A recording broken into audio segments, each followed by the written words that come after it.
we are the Ministry of Agriculture, Food Production and Fisheries and Rural Development, and by extension, the Praedial Larceny Unit.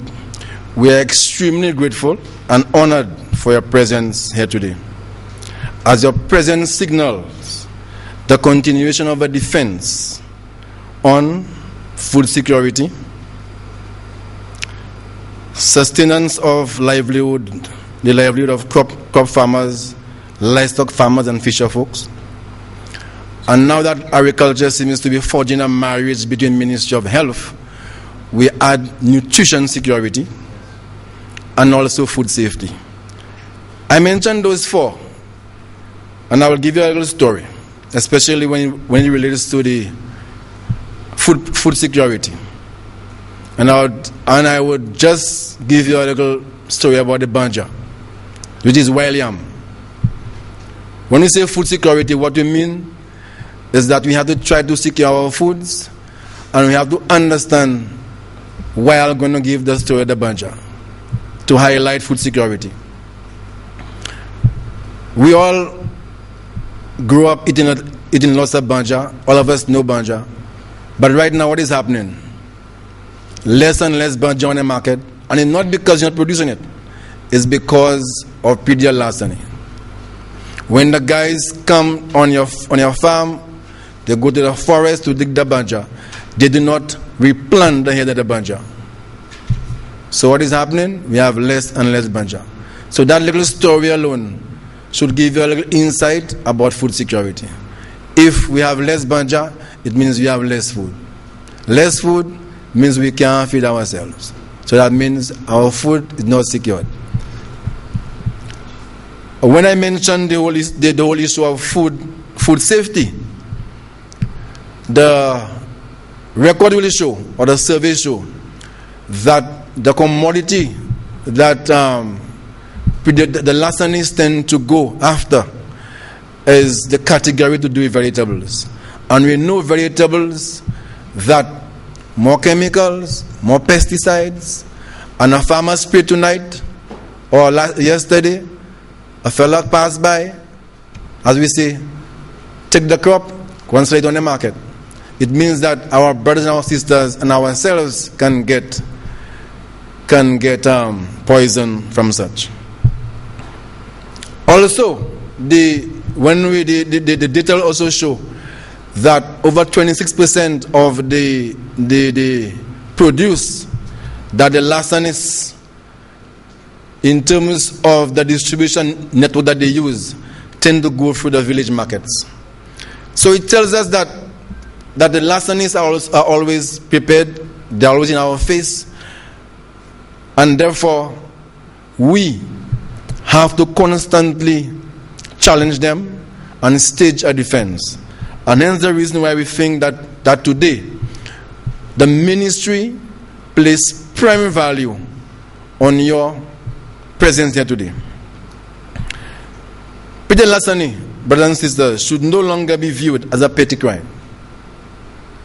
A petty crime of stealing farmers' produce, but one of the most pervasive and entrenched crime in business and the livelihood of our farmers.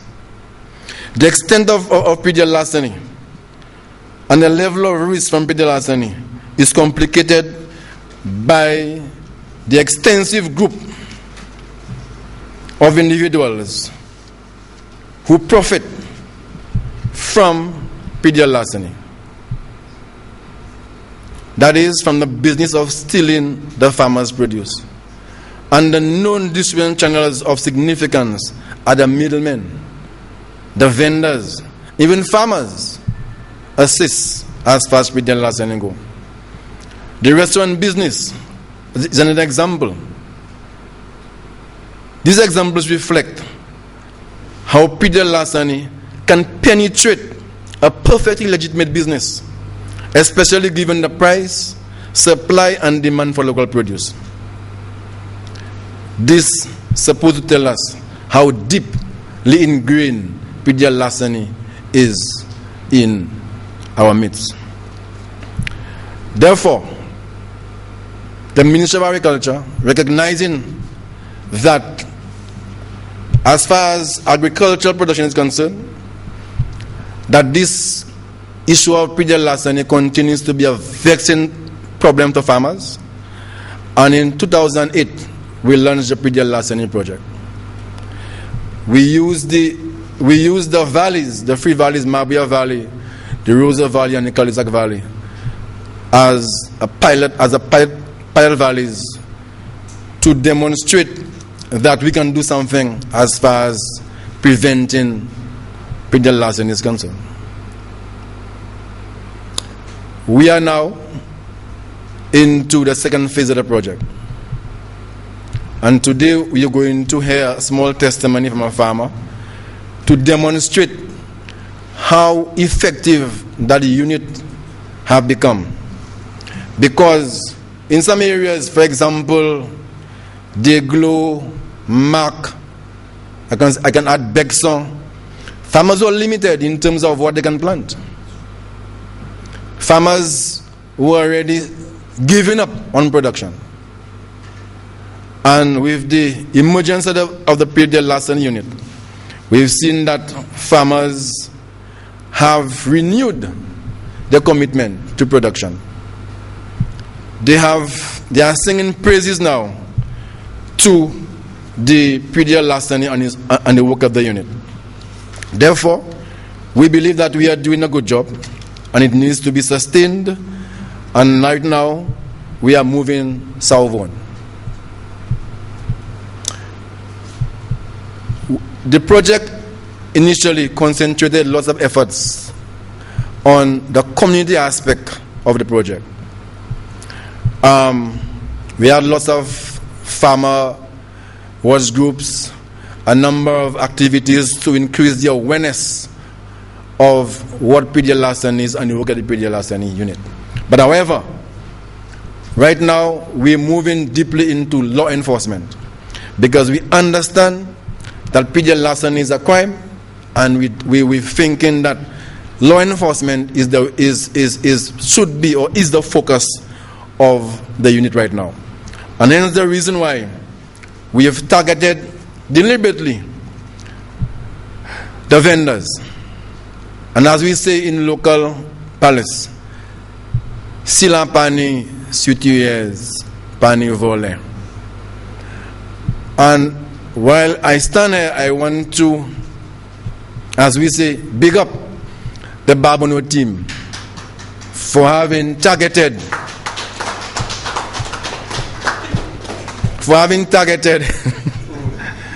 an important vendor, a great facilitator of Praedial larceny in Bojis, I think.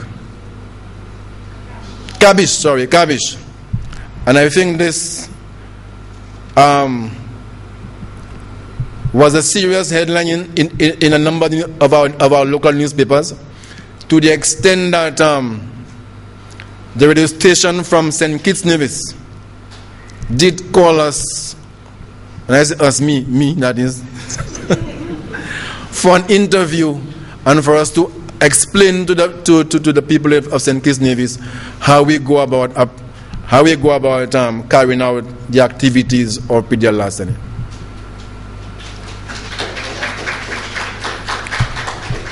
As we mentioned, law enforcement, we have deliberately strengthened our relationship with the police force via a program called Stop and Shock.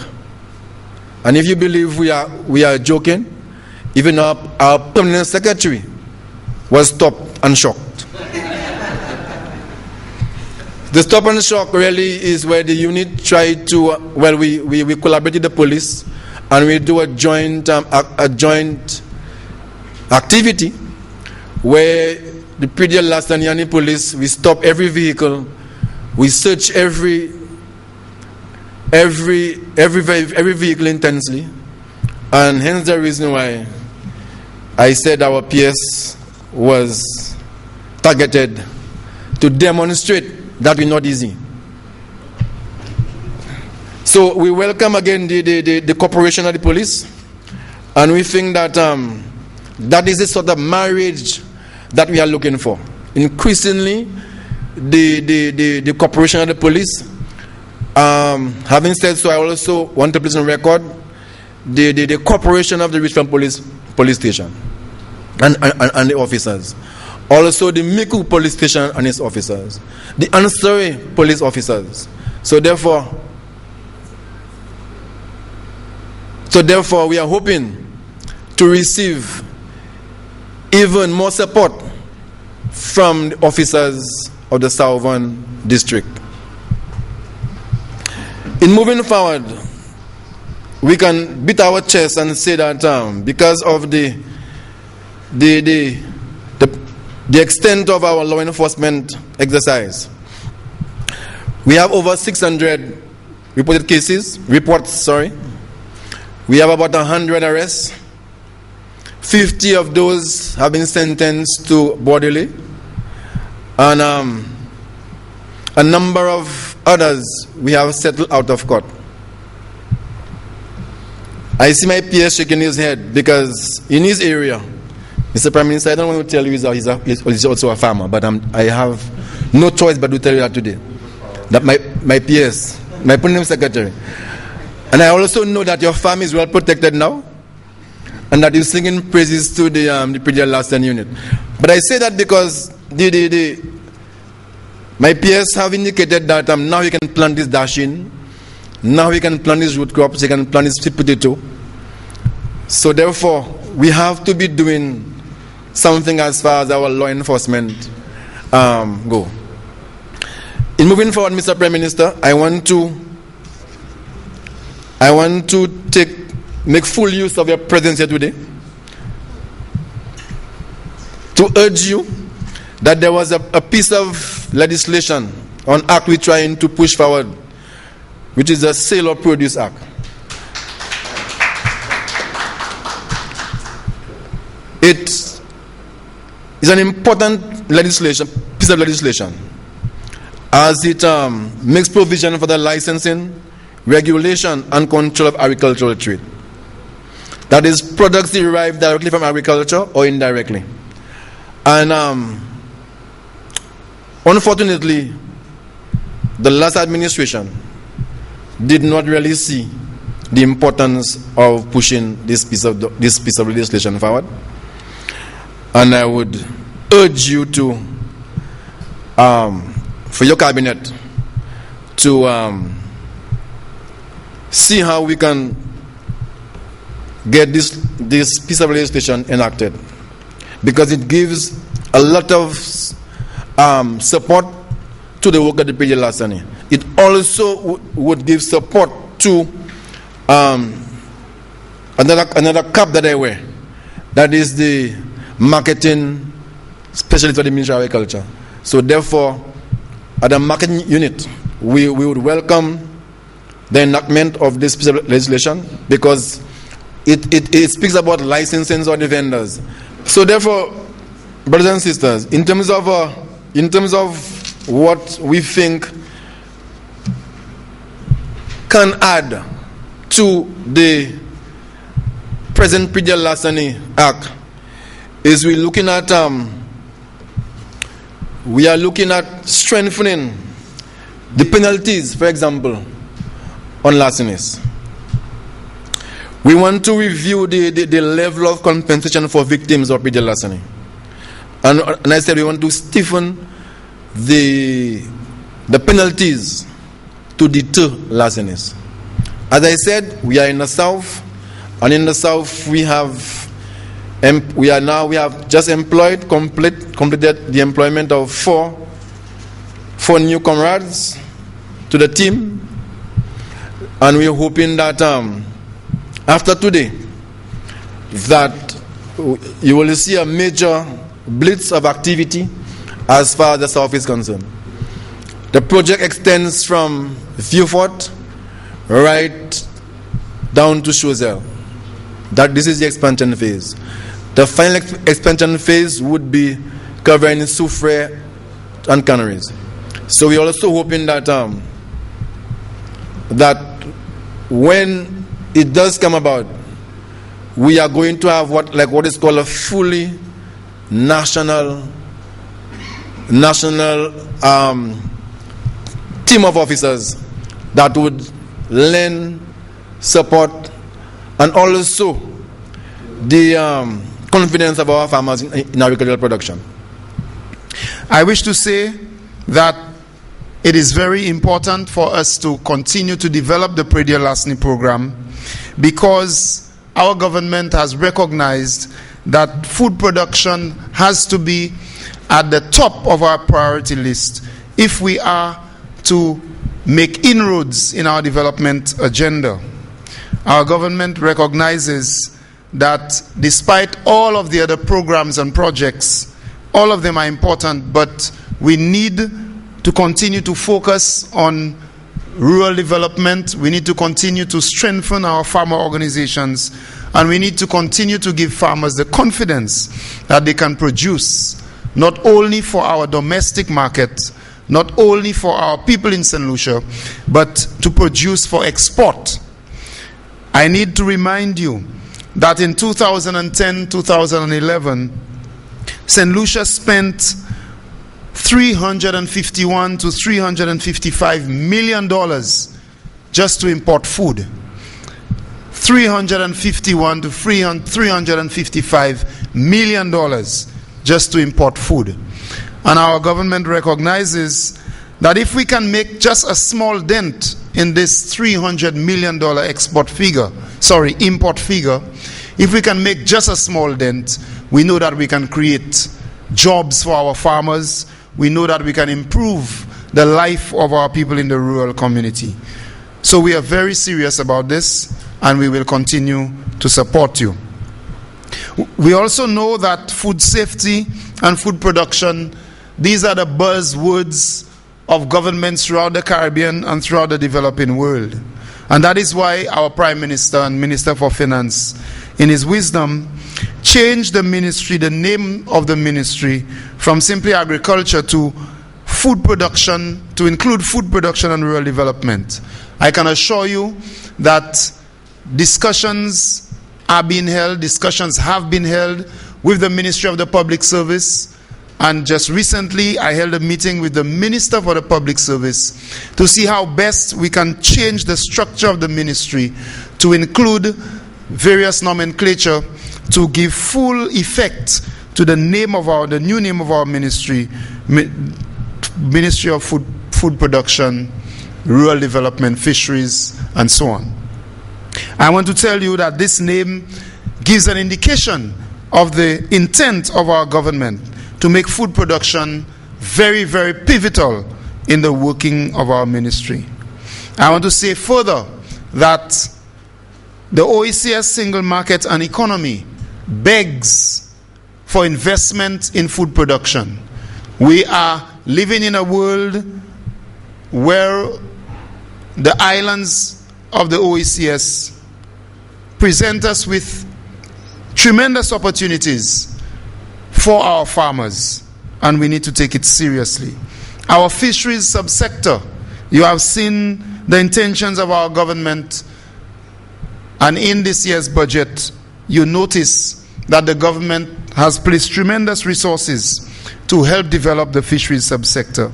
I'm saying all of this to tell you that our government sees agriculture as a major part of our development thrust. We see fisheries as a major part of our development thrust and a major contributor to our GDP.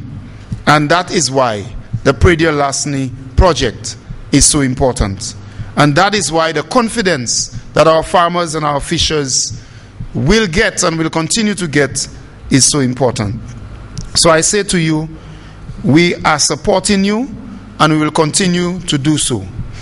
I'm informed that because of the progress of our Praedial Larceny Unit, CARICOM is currently studying our project and hoping to use our experiences to replicate in other Caribbean islands. So I wish to congratulate the ministry, Mr. Corbiniere, the PS, and everyone who has been involved in this process. The South is key to food production in St. Lucia. And I am hoping that the expansion of this project to the south of St. Lucia will continue.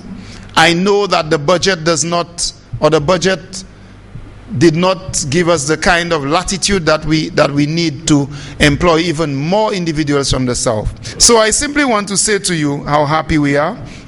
Ek mwen vle di en Creole ki important pour nous ni qualité programme ça là en sud pays. Programme ça là côté nous ni officier qui kay garder qui manière moun ka vendre manger. Nous savons sud pays nous avons chaque problème côté moun ka aller en jardin moun yo ka voler banjayo da chinyo végétable moun ka voler animaux moun et ça c'est un bail gouvernement ka prend tout sérieux. Nous avons qui en notre pays Saint-Lucie nous avons succès côté officier ministère qui a travaillé avec ensemble avec police ça arrêté moun qui volait produits pharma. Et gouvernement ça a pris ça sérieux.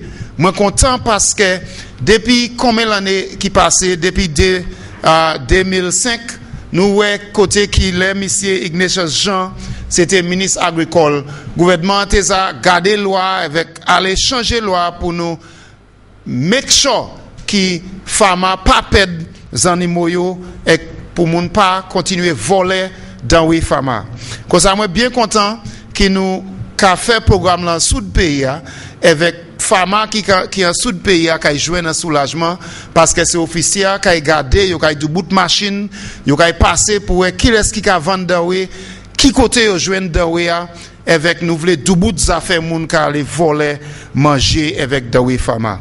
Moi qu'a apprécier support ces police là nous ouais police qui ba nous chaque support en affaire ça là et nous ouais jodi à nous ni ces police là en grande quantité au cas ouais level ces police là qui ici superintendent là assistant superintendent là ça va mutuer nous ces police là sérieux avec tout le monde qui habitué voler dans les pharma look out nous va venir pour arrêter pour mener devant l'audience avec nouvelle pharma planté dans Weo sans désagrément avec sans soin. So I wish to congratulate you. I wish to thank the Prime Minister for being here. This demonstrates the level of interest that this Prime Minister has in agriculture. I can tell you he's a farmer himself and he questions me every single time he gets the opportunity when we're in cabinet. He calls me to find out what's happening in the ministry and he's very interested and he's keeping a keen eye on the Ministry of Agriculture. So we have no choice but to do well because this Minister for Finance wants to ensure that the rural areas of St. Lucia, that the farmers are given an opportunity to contribute to this economy. Moi entamé jardin depuis moi t'ai fait l'année avant. Là moi trop voler ka voler moi vinn entamer gete et entamer jardin. Et là moi vinn ouais quantité voler qui ka voler moi dit moi kay give up. Et là moi dit moi kay give up. Moi vinn pour côté fini give up moi t'ai commencé ka baisser en laissant moi ka faire because of top voler ka voler moi. Et then les moutons about ces police jardin qui viennent pour venir pour assister nous. So moi dis well, ils sont moko kai give up. Et les yo vini actuellement yo vini placer quoi yo vini actuellement di yo ka mettre en office mikou den moi commencer faire plus jardin. Et moi depuis temps c'est vous que ça vini en power ka faire travail faire police ni nan nuit ni au soir pour side mikou moi yo ka fait un bon job cause yo te ka voler tout yellow yam moi yo te ka fait voler tout cabrit moi tout animaux moi tout bagay et laisser nous ça ka patrol yo ka patrol whole chimé ma tout nan nuit et moi ka di yo continuer pour faire bon travail ça yo ka faire et travail ça moi commencer à faire plus try faire plus progrès ensemble à faire actuellement ça là et quand mon Dieu merci pour continuer pour travail là yo ka faire bon merci bon après-midi. Let me first of all, as a matter of courtesy, welcome you here to the constituency which I represent, that of Beaufort South. As you are already aware, what brings us here today is the launch of the southern expansion of the Praedial Larceny project, which by definition is under the auspices of the Ministry of Agriculture. and food production, fisheries, and rural development. By southern, I am referring to the agricultural regions included in View 4, Labrie and Swazel, Miku, both north and south. Of course, as you could well imagine, I'm quite pleased to see this program reach the south.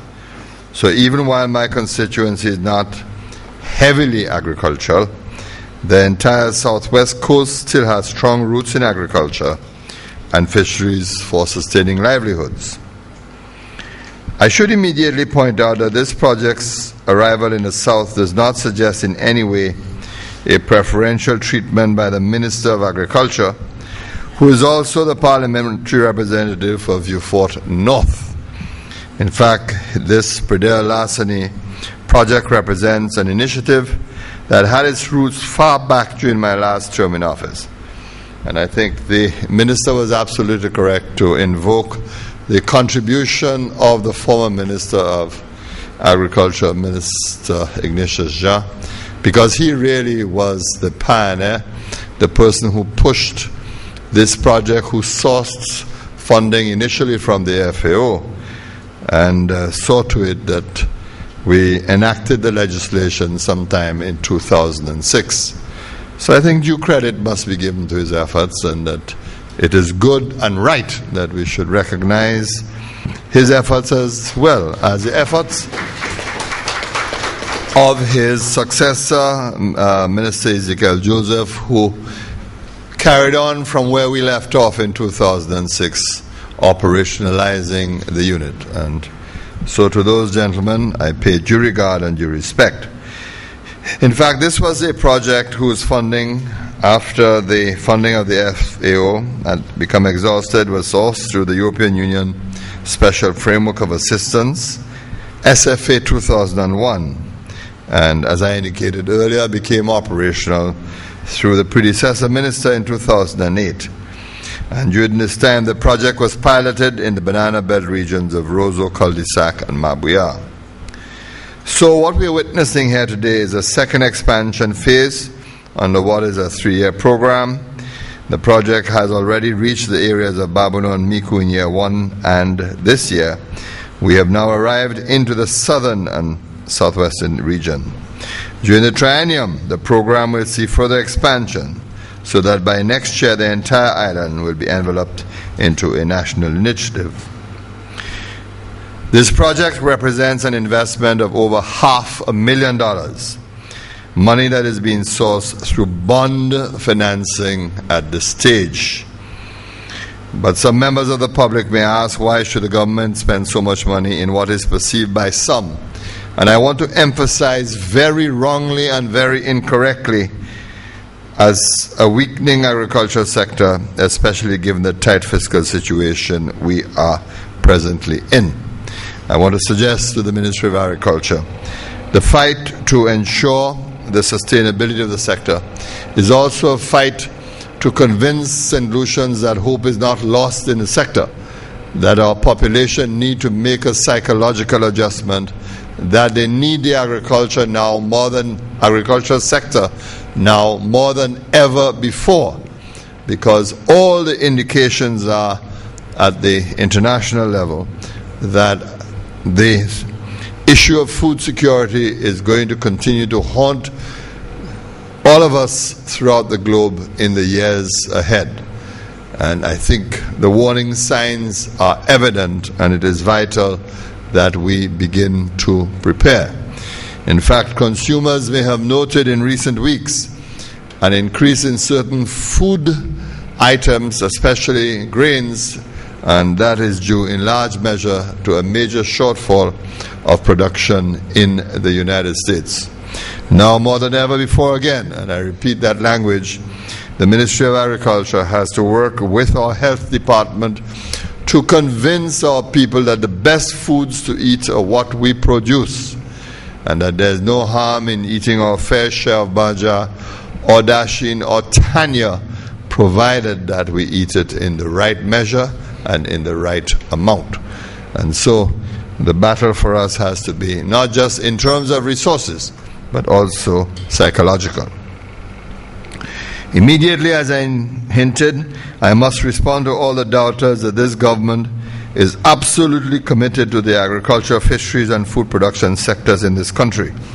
We are committed to support rural livelihoods that are tied to these sectors. Government has allocated over $24 million this year into capital initiatives to improve the viability of the agriculture, fisheries and food production sectors.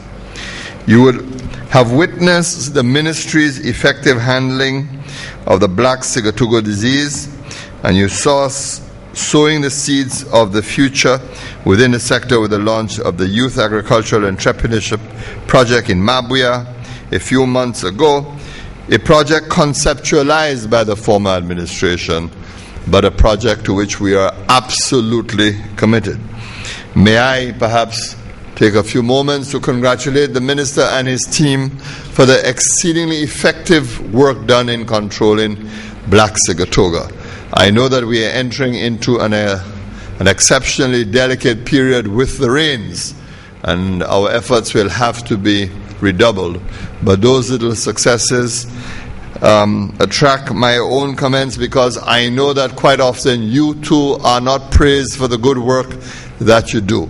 In our country, we see all the time the mistakes, the errors. We repeat the mistakes and the errors, but we do not have a passion to say a job well done. So on this occasion, I want to say to the ministry, as I will say to you in this unit, that you are doing an excellent job and you are justifying your existence as well as the resources committed to the program.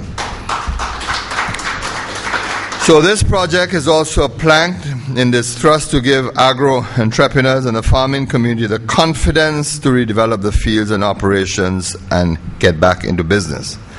I'm very certain that the farmers of Bellevue and Black Bay and the estate owners from Delse to Daba will be pleased to get involved in this project. Preventing the theft of crops and livestock is important for a lot of reasons. Now a word to the naive. Please do not think that the government is being harsh on the landless and the hungry. I say this again because too often when individuals are caught on the property of others stealing food, they respond by telling you,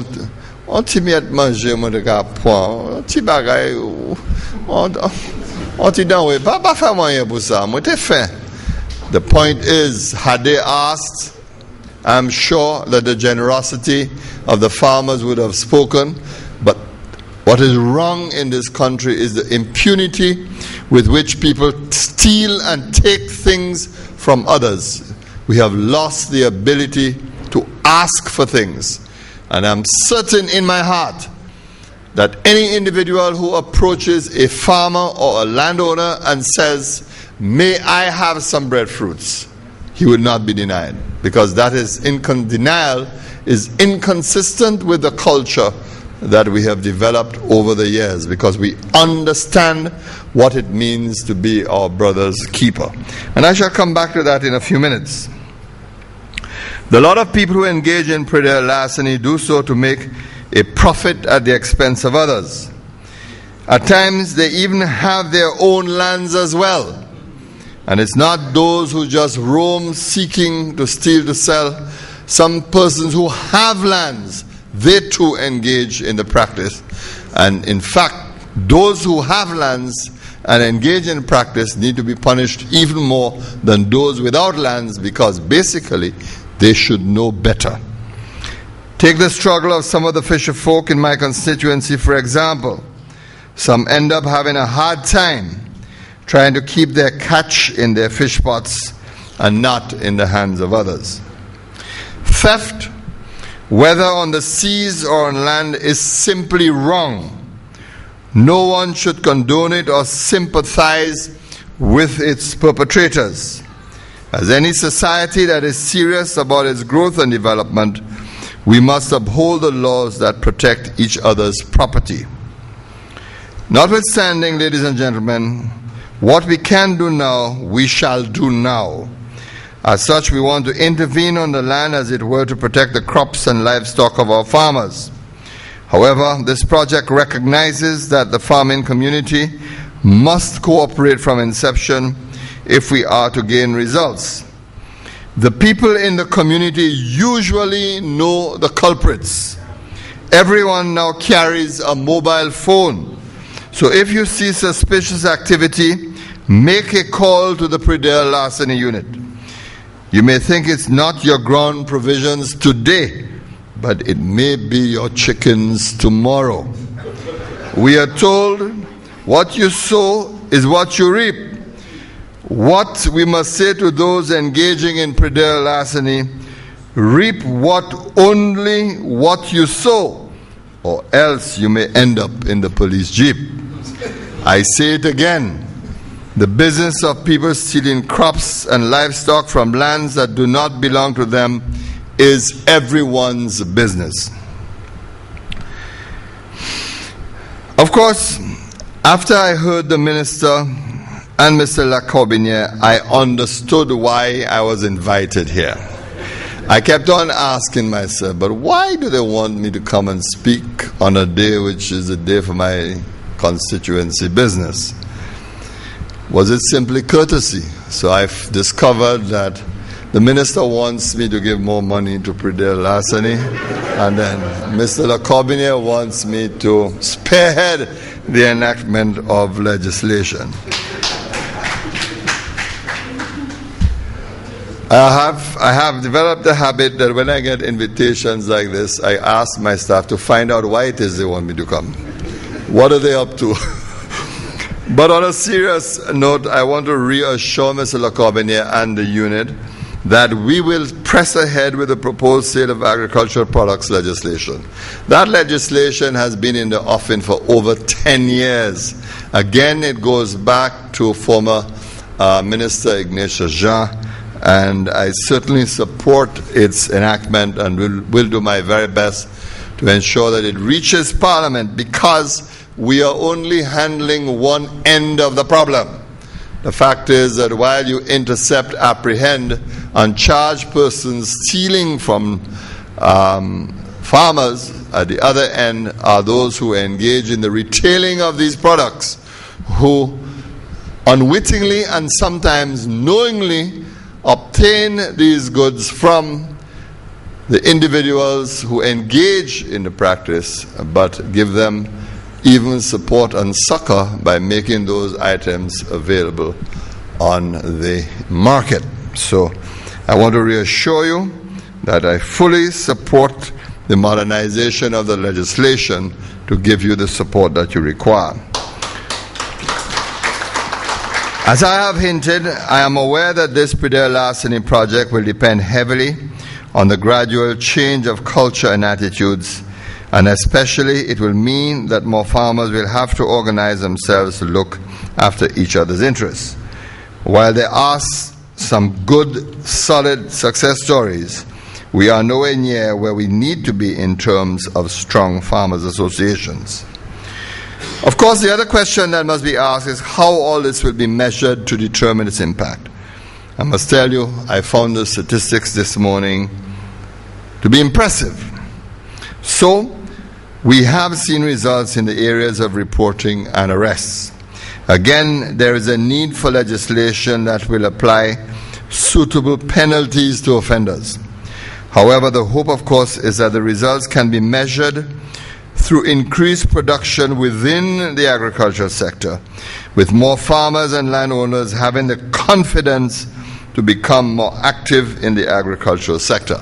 And that is why I was so very pleased to hear the testimony of our farmer from Miku, indicating that despite the fact that he had lost confidence because of the problem of theft, that confidence was restored with the arrival of the Praedial Larceny Unit. I wish to encourage the Ministry of Agriculture, Fisheries, Food Production and Rural Development to make sure that they undertake regular assessments of the impact of the program, including surveying farmers regularly to determine their satisfaction and areas that could be hot spots. Before I close, I want to issue a word of caution. Perhaps more to farmers who are present than anyone else. When your crops or livestock are stolen, you often feel frustrated and angry.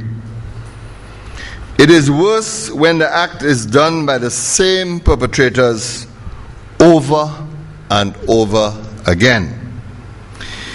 Even more infuriating is the leniency of magistrates towards these persistent offenders. That gets you very upset, it gets you very angry. I know because I too am a repeat victim, and I just want to share some experiences I have had on my area, my plot of land where I live in cul-de-sac. And I can tell you that had I known the amount of theft I would have been subjected to, I may not have purchased that property some years ago to live there, but it's been a living nightmare for me. Perhaps you will understand. About a year ago, I noticed some of my grapefruit trees were dying and coming down with disease, and I decided to replant. It's about some 15 grapefruit plants. So I went up the usual place, bought my grapefruit trees, pink grapefruits, planted them, and every day I would go and watch the grapefruit trees as they settled. And lo and behold, one day they passed and they dug up every grapefruit tree I planted. I lost every plant. Every single plant, they dug it up, and obviously it was dug up to be sold to some other farmer who willingly accepted the plants on their farm. But I've had some intriguing experiences too. I shall never forget the day that while I was going through the road, the back road where I live, past the farm owned by the PS and his family, I happened to have some police officers with me that day, and there was this guy with a huge load of coconuts. And I'm often fond of telling people that you may be buying coconuts stolen from my property when you buy coconuts by the market, because it was a regular problem until we brought it under some control. So this guy had this huge thing of coconuts. The police stopped him and asked him where he got the coconuts from. And you could tell from the color of the coconuts that they were grafted, those grafted nuts, and I could trace them onto my land. So he gave all kinds of excuses that he got the coconuts this place, that place, and so on. Eventually, one of the officers decided that, look, he ought to be charged, and took out, handcuffs, handcuffed him, and so on. And then the officer looked at me and said to me, PM, let me tell you something. Don't interfere with that one, because I know you're going to let the fella go. So I said, no. Let me hear what he has to say. So I began to question this guy. He was bareback. You could see he had all kinds. And I suspect you know who I'm talking about. He was bareback, and you know him too. And he have all kind of marks on him. And I questioned him how many times he'd been to prison and how many times he had stolen and this and that. And then I said to him, tell me why I should not allow the police to charge you, pick you up, and jail you. And I swear to you, I heard the most eloquent plea of mitigation I've ever heard in my life. This guy systematically explained to me why I should not allow the police to charge him, and why he should not go to jail. I was so impressed.